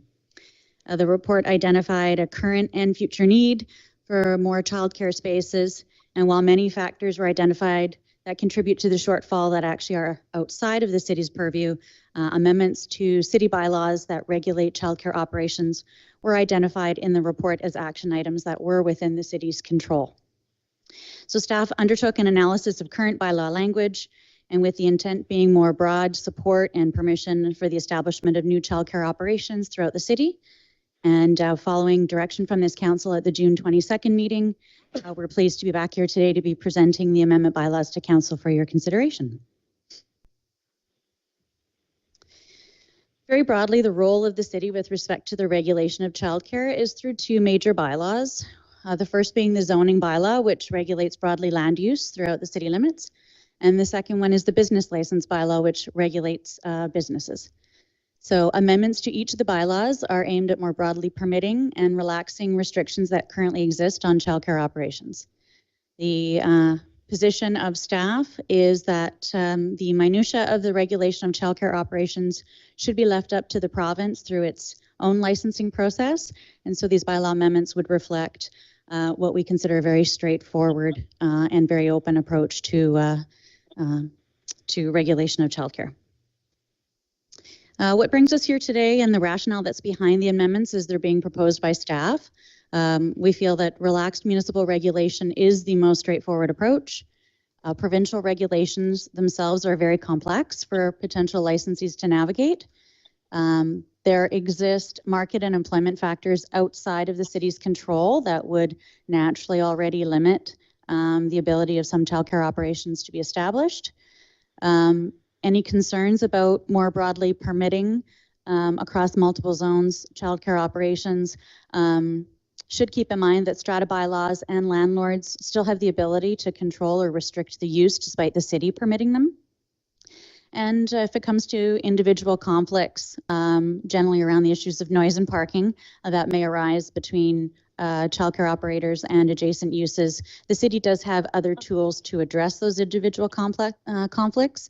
So the recommendation is not to try to over-regulate to avoid those conflicts up front, but to use some other tools in the toolbox to mediate or mitigate some of those concerns if they arise at a later date. So broadly, the bylaw amendments that are being proposed to the zoning bylaw include new and updated definitions of both childcare centers, which are commercial-based operations, and in-home childcare, which is operated by the principal resident in their own home. There are also some complementary bylaw definitions that need to be changed to separate childcare centers out of the daycare center umbrella, just for greater clarity, as childcare operations have the provincial childcare licensing regulation apply to them, and a lot of other broader daycare uses don't. Another point of clarity is that childcare centers we're recommending defining them as an assembly use, which would already, based on the number of commercial, civic, institutional zones that exist that already permit assembly use, would then also, by extension, permit childcare centers. We're also looking to update permitted uses broadly to allow childcare centers in almost all commercial, institutional, civic, mixed use, and multifamily zones. Notable exceptions or exclusions to that would be our industrial zones, our campground zones, parking lot zones, and that's simply because there's an acknowledgement that likely the other uses permitted in those zones would not be compatible with childcare operations. We're also proposing to update permitted uses to allow in-home childcare in all single, two, and multifamily residential zones. Again, subject to, in terms of multifamily zones, what a landlord or a strata bylaws might restrict. There are existing fence height regulations that allow certain uses for safety concerns to have some overheight open fencing. Staff feel it's reasonable to extend those overheight fence provisions to childcare operations that are going to have dedicated outdoor play spaces, but maybe adjacent to more busier commercial centers. So we're just recommending also permitting some overheight security fencing.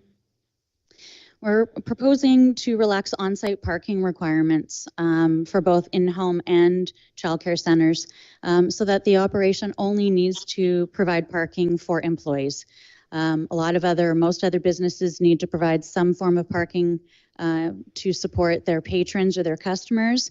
But there's a recognition of two things with respect to on-site parking. One, we've heard that meeting the on-site parking requirements can be quite onerous for certain property owners, and in some situations we've heard where they need to actually borrow some dedicated outdoor play space in order to meet parking requirements.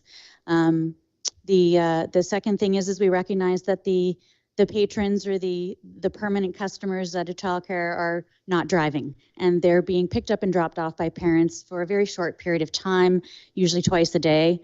And so requiring those operators to provide dedicated parking throughout an entire day on site for that short pickup and drop off period was also too onerous. There's also restrictions in multiple commercial zones that don't allow for some commercial uses to be occurring out of doors. Staff are also recommending to relax those provisions for childcare centers because there is a requirement to meet the provincial regulations to provide some dedicated outdoor play space for children.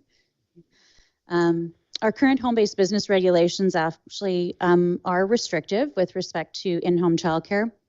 They currently have restrictions on the number of employees that can be engaged in the business. Number of children are capped in an in-home daycare situation, childcare situation, and the size of the premises that's actually dedicated to the in-home childcare is currently restricted. Staff are recommending new language in the home-based business provisions that remove all of those restrictions, essentially allowing up to what the provincial licensing regulations would allow in terms of number of employees, number of children, and the size of the premises to meet the provincial regulations. Complementary amendments to the business license bylaw are including definitions that match those proposed for the zoning bylaw, updating language, clearly articulating upfront to any potential operators doing some research and due diligence that there is going to be the requirement to comply with the Provincial Community Care and Assisted Living Act and its complementary childcare licensing regulation. We're also looking at updating language in the business license bylaw to clearly outline the requirement for operations to meet provincial building and fire codes. There are different requirements that need to be met depending on the number of children and adults that are in the building at any one time. And we want to flag that for any potential operators as well, that there could be some upgrades that could be required. We're also looking as well to create a separate tier for in-home childcare at $180 a year, which is the standard Tier 3 license fee that the majority of our smaller scale commercial businesses pay.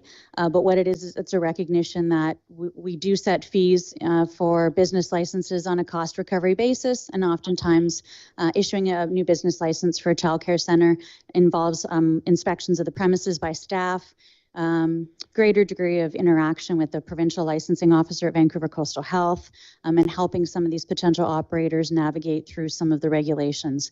And so we feel that $180 provides for equity amongst a lot of other commercial business license holders, but also allows the city to offer those services on a more cost recovery basis. So the amendment bylaws are before this council, and the recommendation from staff is for some readings to be given to them today. In advance of that, I'm happy to answer any questions. Councillor Isaacson? Yeah, just one question about the parking requirements. It mentions 1 per employee. Is that per shift, overall employees of the business, full-time equivalencies? Like, what does that mean, 1 spot per employee? Through the chair, thanks very much for that question. Generally, it would be per employee. You know, as from speaking from some childcare operators, for them to offer a space in childcare, they have to generally have dedicated full-time staff to maintain that EECE or staff member to child ratio. And so that's directly tied to the number of children that their provincial license is required. They need to identify the number of staff and what their qualifications are. So we would expect that same number of staff to be reflected on their business license application, and it would be 1 parking stall per staff member. And just as a follow-up question through the chair, so I'm imagining if, specifically as it relates to in-home childcare, let's say they're in a multifamily dwelling, that means there needs to be some sort of parking space in the multifamily parking zone that could be dedicated for that staff member. I'm just trying to understand what that would look like in logistically. Through the chair, thanks for the question. One thing to keep in mind is that the provincial licensing regulations are very complex, and they get right down to the minutia of how many square meters of indoor square footage must be dedicated per child. And that's separate from space dedicated for washroom facilities, food preparation facilities, storage of their materials, sleeping areas, depending on the age of the children. And so naturally, the size of those childcare operations that could operate in a multifamily residential unit are going to be so limited that likely we're looking more at Just the operator. just the resident who already is provided for parking based on living in the space. Yeah. Councillor Doe?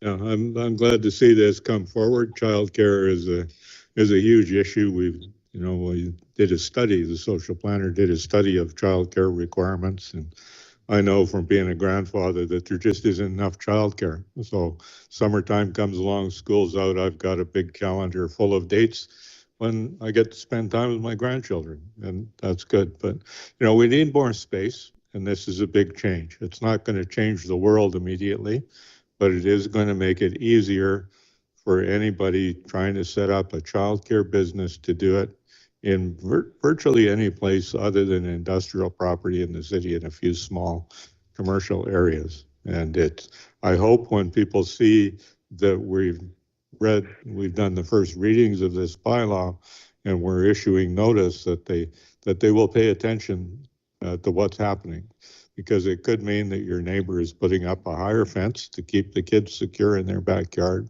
and that there's going to be a lot of joyful kids playing out in the backyard.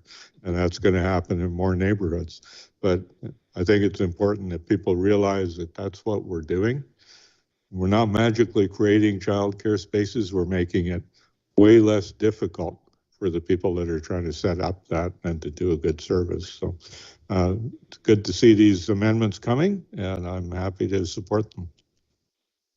So I'm going to just ask a question first. So I had two questions. The $180 that is for a home-based business, how does that compare to the other home-based businesses? Is it higher, lower, in the same ballpark? Thanks for the question. Home-based businesses generally fall into one of three tiers. Tier 1 is $100 a year, which is your no customers coming to the lot, one employee, usually an online business or professional services that are done completely remotely. Tier 2 is $150 a year, which is a limited number, no more than one employee, a non-resident employee engaged in the business, a limit on the number of employees, but involves an inspection of the premises. Any of our mobile home-based businesses, so your landscapers, your contractors, so they do their paperwork and book all of their appointments and all of their administrative stuff at home, but they're actually out in the community, but they are licensed as a home-based business. They pay $180 a year for that. Okay, thank you. Then my second question was around in cases where tall fences might block visibility of driving, do we have sort of provisions to help with that? I just know that in some areas of our city, the fences of people block visibility, and it's very difficult to safely see if traffic's coming before you can pull out. If you get higher fences in some places, that might happen. Do we have provisions that help with that, or is that a worry of ours? Thanks for the question. The fence height regulations, specifically allowing some overheight fences, require that those fences be open mesh or chain link. So not solid fences that would actually restrict visibility in or out, simply just providing that security. And it's also important to note that the fence height regulations are not proposed to be relaxed in our residential zones. So less of an impact, let's say, negatively on neighbors, but we're talking more about those childcare centers that are along our busier streets, our commercial corridors, our transit routes. You have a little bit more pedestrian traffic, let's say, that's going by, and heavier volume. So it would be the same kind of chain link fencing that you see surrounding playing fields at schools and some of those other civic facilities. Excellent answers. Thank you so much. Can I get a motion, please? Councillor Isaacson? Thank you. I'll move that the City of Powell River Zoning Bylaw 2100-2006 Amendment Bylaw 2727-2023 be read a first and second time, and that staff be directed to give notice of public hearing in accordance with the Local Government Act, and that City of Powell River Business License Bylaw 2226-2010 Amendment Bylaw 2727-2023 be read a first, second, and third time, and that staff be directed to give notice in accordance with the community charter. Councillor Southcott seconds the motion. Do we have any comments on this, Councillor Almeida? Don't hate me. There was just one small at the beginning, you said 2727 on the third line when it was actually 2726 for the first part of that. So just in case that made a difference. Thanks. For the record, that's been corrected. Any other comments on the motion? Mayor Wasna, you have any comments on the motion? Thank you. As I indicated in an earlier meeting, that the issue of daycare is very important for our hospital when they're trying to recruit staff. So I just think this is an excellent initiative. Anything that we can do to facilitate new care is great, and I'm very supportive of this motion. Thank you. I'll call the question. All in favor? Aye. No, so that's unanimous that the motion passes. And so that means it will go out for advertising, right? Yeah. 9.2. Proposed bylaw 2723 zoning amendment 1214331 Manson Avenue, Yule and Runis. I don't know how to say that name. Welcome, Director Gao. Thank you very much. Good evening to all of you. Tonight I am back talking to you about a project that you hopefully will be familiar with. Located on the screen, we're looking at the intersection of Manson at Field. The report is, as I said, supplemental to a report that came forward at Committee of the Whole on May 2nd of this year. The purpose of this report is twofold. It's first to consider further readings of the bylaw. And secondly, it's to consider correspondence received as part of the early engagement process that took place. It was just a little visual reminder. It was Appendix B to the initial staff report. Subject property measures over an acre in size and is situated, as I said earlier, at the intersection of Field and Manson. There's an existing house on the property that sits at the northern half of the property. The application proposes to split zone the property to accommodate higher density residential in the southern half. So the existing house will remain. It will remain zoned R2, single and two family residential. And the application is to rezone that southern half, shown here on the drawing provided by the applicant, to RM1, which is our compact residential. What's being proposed in this case is 8 units in the form of 4 duplexes. At the May 18th regular meeting, Council gave this zoning amendment bylaw 2723 first reading and directed staff to conduct early engagement, and that consisted of sending a mail out to owners and occupiers of property within 100 meters of the subject land. Staff also launched the Participate Powell River website engagement page at that time, and it had links to the staff report as well as contact information to inform the community about the proposal and provide an avenue to ask questions of staff. I skipped the comment about written notices. Just to let you know, there was 49 notices that went out. So even though it's 100 meters, it doesn't look like that big of an area. There was a lot of notification that went out. These processes led to 1 submission, and that was included on the report as Appendix B.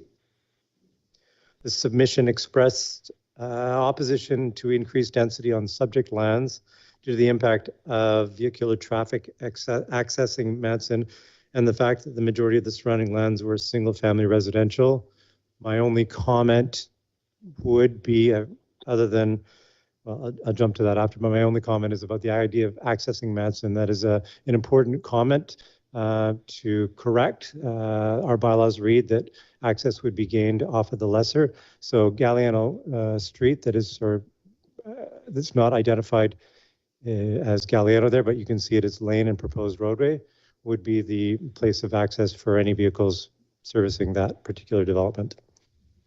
So staff's position is that these lands are well suited for the proposed residential development and recommend that the zoning bylaw 2723, the amendment bylaw, be given second reading and that staff be directed to schedule a public hearing. That completes my presentation. Questions from council? Councillor Isaacson. Thank you. Just one question. You mentioned the person who wrote in opposition was concerned about Field Street access. I'm looking at the notice that was sent out, or the early public consultation, and the laneway or where it might connect back isn't actually clear. Sure. So I think that, and so I'm just wondering, is that correct? Like it actually would connect through the and not onto Manson in the final version? Any driveway access would be directed to Galliano, which is that proposed road on the drawing here, laneway. There would not be permissions to access Manson. We recognize that Manson is an arterial in that location. We wouldn't want to be adding any additional traffic or driveway traffic there. Thank you. Councillor Almeida. So just to understand, Galliano would then service as a cul-de-sac then and not connect to Manson, and that as the drawing depicts? Galliano would connect to Manson. Okay. But the access to that southern portion of the property would come off of Galliano, not off of Manson. And as I would like to speak to the idea of the cul-de-sac, and so a turnaround of some version would be required until Galliano was created all the way through, if and ever it does, because perhaps that property adjacent will never get developed, and then road access won't be able to be achieved. But in the interim, there would be a turnaround of some sort, not likely in the form of a cul-de-sac, but in some other form, a hammerhead or something like that. Any other questions? I have one question. So the pictures that you show here with the duplexes, it isn't clear to me that they intend to have parking for those duplexes, and if so, maybe that's the confusion that people are seeing. They think maybe it'll be street parking or something. One of the challenges, through the chair, one of the challenges with looking at a drawing that's provided by a land surveyor is we're jumping right into design versus this is a conceptual layout for us to understand the type of development that might take place. And I highlight that because we're talking about land use at this point. We're not talking about form and character. I would be coming back to you with a development permit application that would speak to the form and character elements, that would show parking, that would show all those other things that we have built into our bylaws. At this stage, we're talking about, for lack of a better explanation, the color of a zoning map. This property has a land use designation that supports higher residential density. And so this zoning application is simply an opportunity to take advantage of that existing land use designation. The conceptual, and I say conceptual because there's nothing requiring them to build in a form of a duplex. They could build one single family house in RM1. They could build one duplex, but my understanding is they want to take advantage of the density provisions of that bylaw, and the density provisions would allow this configuration. Does that make sense? It is a great answer. Thank you so much. Can I get a motion? Councillor Southcott. Move that City of Powell River zoning bylaw 2100-2006 amendment bylaw 2723-2023 be read for a second time.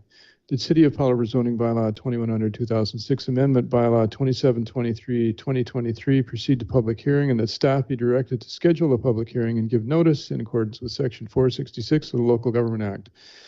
That as a condition of zoning approval, the applicant be required to register a section 219 restricted covenants against the title of the subject property in favor of the city that limits any further subdivision of these lands to the creation of one additional lot, and generally in alignment with the proposed plan of subdivision. That as a condition of zoning approval, the applicant be required to confirm that city water, storm sewer, and sanitary sewer infrastructure have adequate capacity to service the proposed development, and that the applicant be requested to make a voluntary contribution to the that the applicant be requested to make a voluntary community amenity contribution to the Affordable Housing Reserve Fund. Thank you, Councillor Southcott. Seconded by Councillor Almeida. Any comments on the motion? Go ahead. I'm always really happy to see infill densification, and I think this is just a great example. That's a lot that's been vacant. A high school friend of mine lived in the house right next door many years ago. And it's wonderful to see this. I can't imagine that our infrastructure won't support it, and I really hope that it does. But this is exactly, in my view, what we need to see in this kind of area to increase sustainability and also revenue generation for our community. So thank you. Councillor Isaacson. Yeah, I echo Councillor Southcott's statements. And I think another reason that this sort of proposal appeals to me is I imagine that, I mean, we have the median age in our community is quite high. We have a lot of elderly folks who own their own homes that might want to stay in their neighborhoods but downsize. And so it's infill like this that allows people who are aging but don't want the full responsibility of a lot and full home to stay in their neighborhood.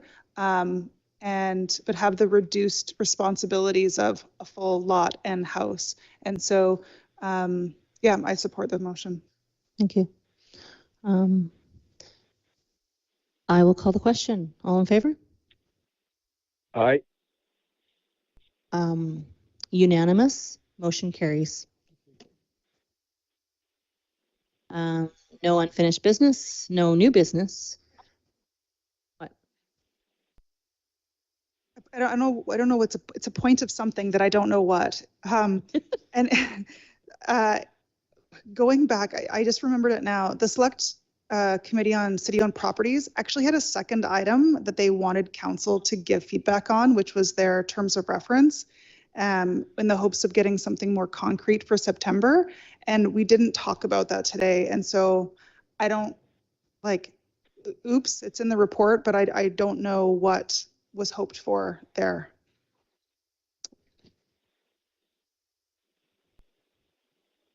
Thanks. Council, we'll prepare a report that helps to define that. Okay, thank you.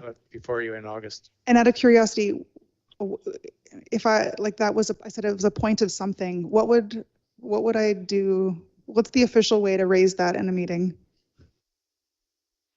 I think that worked. We heard. Okay, yeah, you heard me. Okay, point of something. Thank you. Well, yeah, I guess it depends on whether the chair beats you up or not, but I'm kind of lenient, so it works for me. So that brings down to questions. We'll start with the press. Any questions from the court press?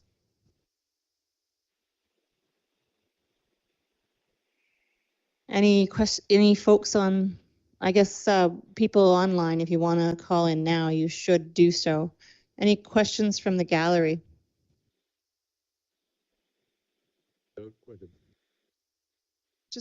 There's a huge crowd here. There's folks. It's my mom, Roger, and Mark left. We're residents. I want to give folks online the chance to call in with questions if they have them. So we need to wait just a minute or two. After that, we could. I wonder if we could read our motion to go in camera and close off questions after that. Can we do that? Is that okay, corporate officer? Okay. Can I have someone read our motion to go in camera? Councillor Almeida. That following the adjournment of this meeting and the final opportunity for questions, council move into a closed meeting to discuss matters covered by the community charter under section 90.1.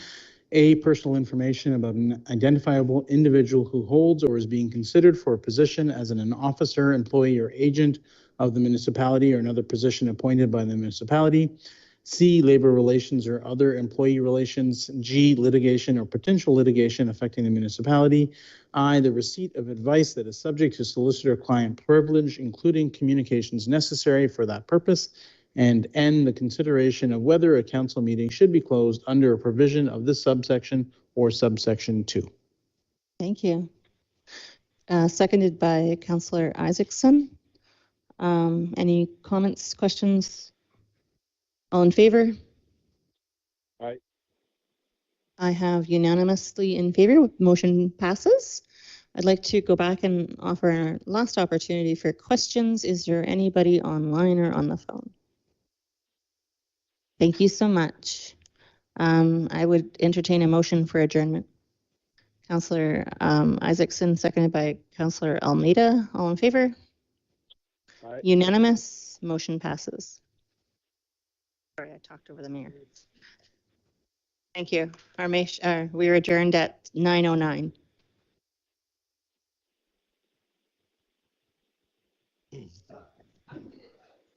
You had an in-camera agenda?